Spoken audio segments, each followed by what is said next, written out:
Salam sejahtera dan selamat bertemu semula. Oke, Bual Bicara pada hari ini akan memperkenalkan siapakah jurutera bahagian yang banyak memainkan peranan penting dalam pelaksanaan dan perancangan tugas, di mana beliau akan berkongsi maklumat berkaitan demografi daerah, skop perbincangan, perancangan jangka panjang serta pendapat beliau sebagai jurutera bahagian JKR Bandaraya Kota Kinabalu, Sabah. Baiklah, bersama dengan kita pada hari ini ialah Encik IR Liao Vui Ping selaku jurutera bahagian JKR Bandaraya Kota Kinabalu, Sabah. Selamat pagi Tuan. Selamat pagi. Tanpa membuang masa, soalan yang pertama. Boleh Tuan berikan latar belakang keluasan, saiz penduduk dan pembangunan sistem pembangunan jalan raya di bawah bahagian daerah penyelaras Tuan setakat ini? Untuk daerah Kota Kinabalu, kita keluasan dia adalah lebih kurang 350 km persegi. Dan saiz penduduk, kalau ikut statistik 2020, dia merangkumi seramai 550,000 orang KK.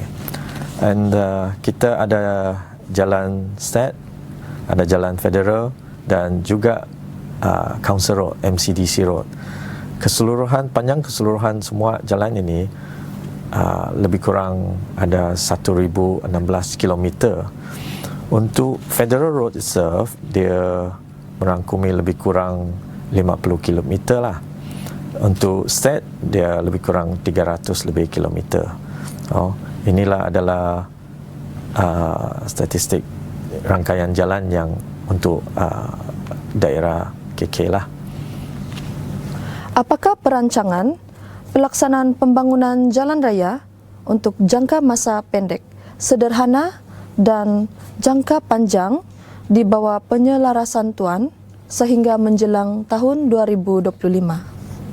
Ya, untuk rancangan jurutera bahagian KK, kita merujuk kepada rancangan KPP Jalan Raya.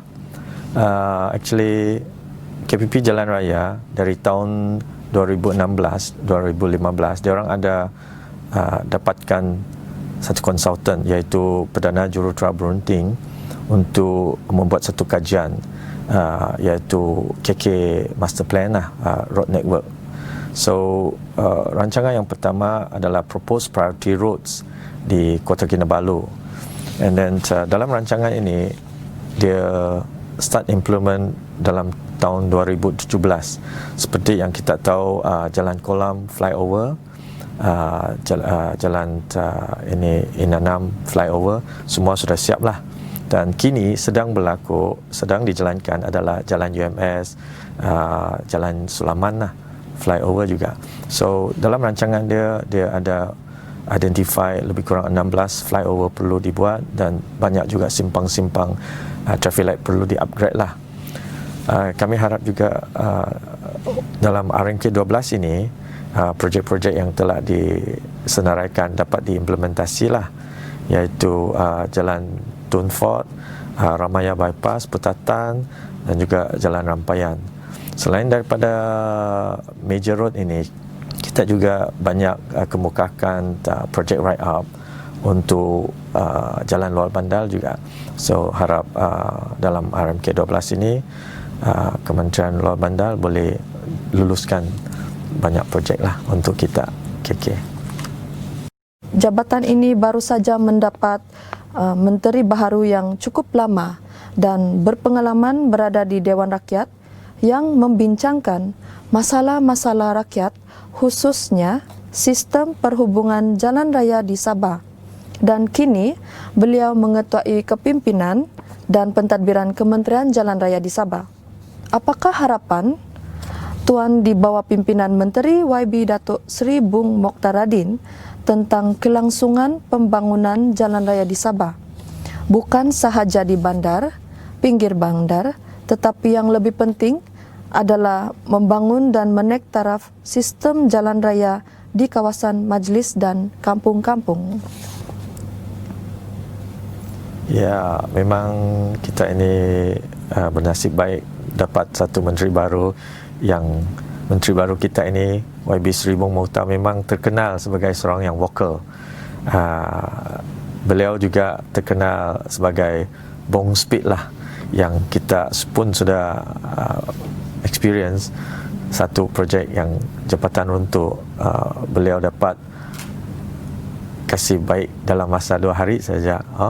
So dengan harapan menteri baru ini, kita harap dia dapat membantu kerajaan negeri, khususnya JKR, untuk memohon lebih banyak peruntukan persekutuan lah, terutamanya pembangunan jalan luar bandar, dan juga peruntukan untuk penyelenggaraan aset-aset yang sedia ada lah. Itu kita harap menteri baru kita dapat fight for more funds. We hope Sabah should have have a better improvement in road network system lah. Itu yang kita harapkan. Oke, sebelum ini jabatan sering menghadapi pelbagai kekangan untuk membangun, memaju dan menaik taraf jalan raya di jalan utama dan juga di luar bandar. Kadangkala rancangan peringkat pelaksanaan gagal, seperti projek sudah bermula tetapi projek tidak juga selesai, malah boleh menambah kos dan terbantut di tengah jalan. Jadi apakah ramuan atau pelan strategi Tuan agar perkara ini tidak berulang dan menemui kegagalan? Ya, dalam implementasi pelaksanaan projek pembinaan jalan, memang selalu kita menghadapi banyak masalah. Dia ada masalah perancangan, masalah reka bentuk, masalah implementasi lah semasa. So selalu dalam pengalaman saya, selalu kita jumpai di tapak, kebanyakan adalah masalah pengambilan tanah, pengambilan balik tanah, dan juga pemindahan kemudahan awam, utility kemudahan awam. Kedua-dua masalah ini memang seringlah kalau jalan tersebut adalah naik taraf jalan sedia ada, seperti apa yang kita buat sekarang di jalan UMS, memang masalah services itu adalah masalah yang sakit kepala lah. Of course, kalau bilang strategi, kita boleh harap dalam masa perancangan kita memang sudah ada planning untuk pengambilan balik tanah, especially GZ under Section 3 dapat diwartakan dengan awal, dan pemindahan utility kita perlu kerjasama dengan agensi-agensi seperti SASB, Jabatan Air Telekom, kerjasamalah kita mahukan. Tapi yang paling saya selalu strategi saya selalu minta kaki tangan kita, pegawai-pegawai penolong juri kita adalah follow up action. Selalu masalah kita kurang follow up. I got example, macam kita buat satu VO, permohonan VO, dan kita serahkan itu application form PGQS, dan kita tunggu sahaja. Selalu kita blame QS yang lambat, tapi kita tahu memang QS kita sudah penuh dia orang punya workload. So kita terpaksa, macam saya advise kaki tangan kita, mesti mau ada satu strategi follow up. Selalu tindakan susulan lah, mesti mau ada planning, ikut follow up supaya itu VO itu dapat di approve dengan lebih cepat. Itulah adalah pesanan saya lah untuk kaki tangan kita sendiri ya.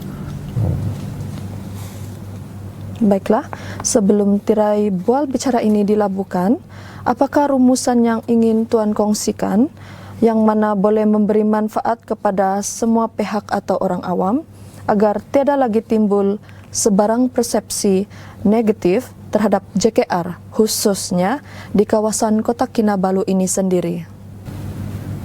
Ya, soalan orang awam, persepsi negatif memang selalu kita banyak terima komplain lah. Selama ini saya rasa orang awam masih keliru lah. Tidak tahu bila ada diorang jumpa ada masalah potholes lah, masalah jalan tidak rata, diorang tidak tahu komplain, tidak tahu membuat aduan, tidak tahu pergi mana. Actually kita jika ada kita punya hotline sendiri kan, kita boleh komplain pergi hotline. Dan juga saya advise orang awam boleh directly cari kontraktor konsesi yang ada sedia ada kita ini, macam Globinaco, Lintasan, Kekak Mewah, all this. Dia orang boleh direct pass dia komplain lah to them, ataupun terus kepada pejabat kami JBKK, ataupun yang tahu telefon saya boleh terus WhatsApp dia orang punya komplain kepada saya sendiri.